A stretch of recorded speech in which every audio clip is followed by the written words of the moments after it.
நிறைய பேர் 50-55 வயதாச்சுன்னா அதுக்குள்ள ஒரு பெரிய விஷயம் நீங்க சொல்லணும் மேடம், மேடையில சொல்லியே ஆகணும், தாய் தகப்பனை காப்பாற்றணும்னு சொல்லணும், அம்மா அப்பாவை காப்பாற்றணும் அப்படின்னு சொல்லணும்.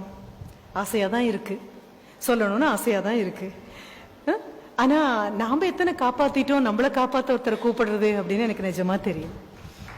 உண்மையா ஒரு நிமிஷம், என்னால முடியாதது என் குழந்தையால முடியும் இல்ல.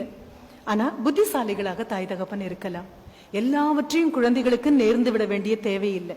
இந்தியால மட்டுமே இருக்கக்கூடிய இனம் எப்படிப்பட்ட இனம்னா, பிஎஃப்ல லோன் போட்டு குழந்தைக்கு கல்யாணம் பண்ணி வச்சு பையனை படிக்க வச்சு இது அத்தனையும் பண்ணி வெறுங்கையோட நிற்பதே அதுவும் இலங்கை இவன் மாதிரி ராவணன் மாதிரி வெறுங்கையோடு இலங்கை புக்கான் அப்படிங்கிற மாதிரி வெறுங்கையோடு வீட்டுக்குள்ள திரும்பி போறது மிகப்பெரிய பெருமைன்னு நினைச்சிட்டு இருக்கக்கூடிய தாய் தகப்பன் கிட்ட ஒரு சின்ன விண்ணப்பம்.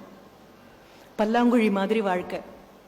பையனுக்கு, பொண்ணுக்கு, மருமகனுக்கு, மருமகளுக்கு, பேரனுக்கு, பேத்திக்கு, மாமனாருக்கு, மாமியாருக்கு, அத்தைக்கு, மாமிக்கு, சித்திக்கு எல்லாருக்கும் ஒன்னொன்னு போட்டுட்டு வரும்போது உங்களுக்குன்னு வரும் இல்லையா, அந்த 2 குழி 2 போட்டுக்கோங்க.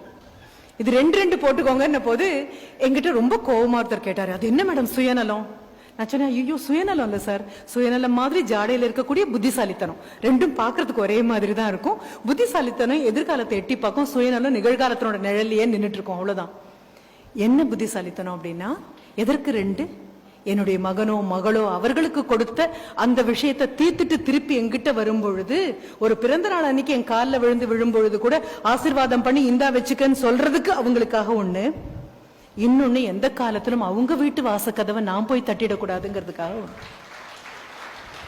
ஆமாம், கண்டிப்பாக நாம தானே போட்டு வளர்த்தோம். ஐ லவ் நியூயார்க் அப்படின்னு சட்டை போட்டு விட்டது நாம தானேப்பா.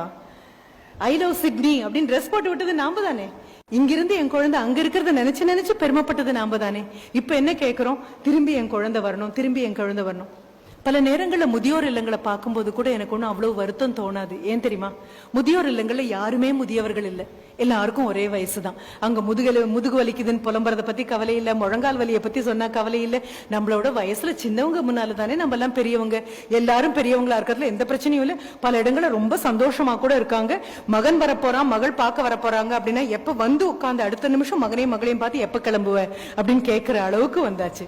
என்ன காரணம், பார்க்க நீங்க வளர்த்த 20 வயது 22 வயதுல உங்களை விட்டு பிரிந்து போய் கல்யாணம் ஆகியோ படிப்புக்கோ வேலைக்கோ போய் திரும்பி உங்க வீட்டுக்கு வரக்கூடிய குழந்தைகள் உங்கள் குழந்தைகளாக வருவதில்லை, விருந்தாளிகளாக மட்டும்தான் வருகிறார்கள்னு தயவு செஞ்சு புரிஞ்சுக்கோங்க. வலிக்கும், காயம்தான், ஆனா கூட வேற வழி இல்லை. ஒரு நோயாளியுடைய நோய் பார்க்கும் பொழுது ஒரு வைத்தியனுக்கு நோயாளி மேல காதலும் ஏற்படக்கூடாது, காழ்ப்பும் ஏற்படக்கூடாது. நோயை தீர்க்கணுங்கிற பொறுப்பு மட்டும்தான் ஏற்படணும். அப்படி பார்க்கும்போது என்னுடைய தலைமுறையை சேர்ந்த உங்களுக்கு இது ஒரு பெரிய நான் கொடுக்கக்கூடிய ஒரு சின்ன ஒரு ஆலோசனையாங்க நீங்க எடுத்துட்டாலும் சரி. அங்கிருந்து பார்க்கும்போது சுயநலமாக தோணும், ஆனா என்னுடைய நிலையிலிருந்து பார்க்கும்போது அது சரி.